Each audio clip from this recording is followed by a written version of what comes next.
Jones and his Burn the Koran campaign. I think he would say, this has got to stop. Followers of Islam believe that the Quran is a collection of revelations received by the Prophet Muhammad from God about 1400 years ago. They believe that Muhammad was the last of a series of prophets and teachers and messengers that included Adam, Moses, Jesus, Abraham, all names revered by us as well. The word Islam means peaceful surrender to the will of God. The Quran was written at a time when the Muslim people were being driven from their homes, persecuted, and killed. The Old Testament was written at a time when Jewish people were being driven from their homes, persecuted, and killed. And religious scholars will tell you that most holy scriptures have stories of war and violence in them. Throughout history, most faiths have used these texts to justify violence.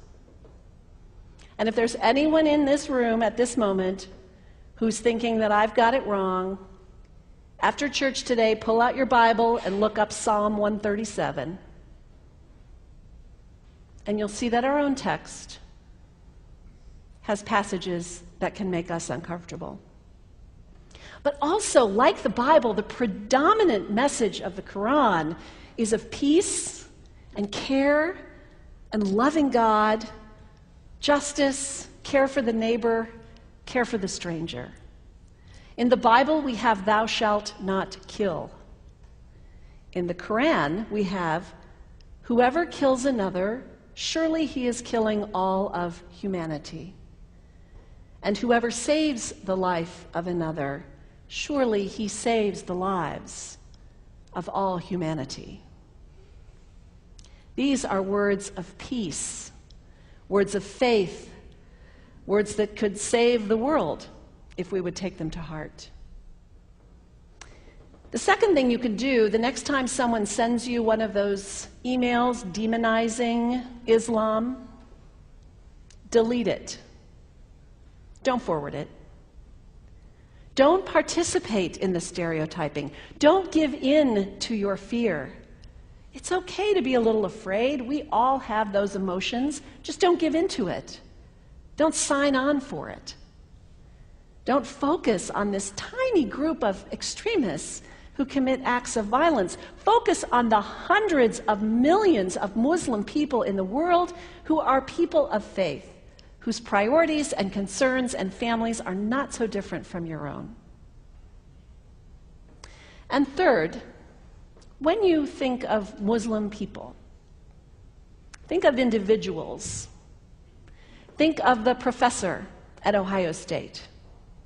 Think of the engineer at Honda.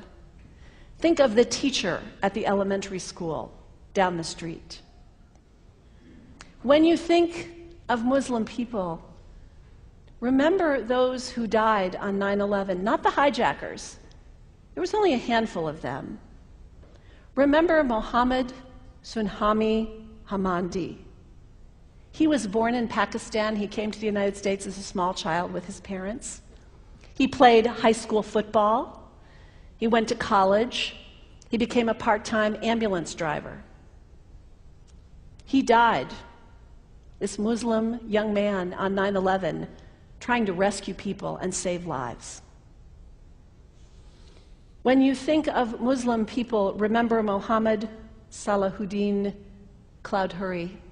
He was a waiter at Windows on the World, which was at the top of the World Trade Center. He died that day. His wife had their baby 2 days later. When you think of Muslim people, remember Rama Salih. She was a woman, 28 years old. Her neighbors described her as fun and outgoing and generous. And she died on American Airlines Flight 11, 7 months pregnant with her first child. Remember the founder of the Islamic Circle of North America, who worked in the World Trade Center and also died on September 11th. That same group now is giving away tens of thousands of copies of the Quran in response to the campaign about burning the Quran. In the language of their own tradition, they are spreading words of faith and peace and hope. One of the ladies at the 8:30 service this morning said to me after, maybe we should declare September 11th, buy a Quran and read some of it.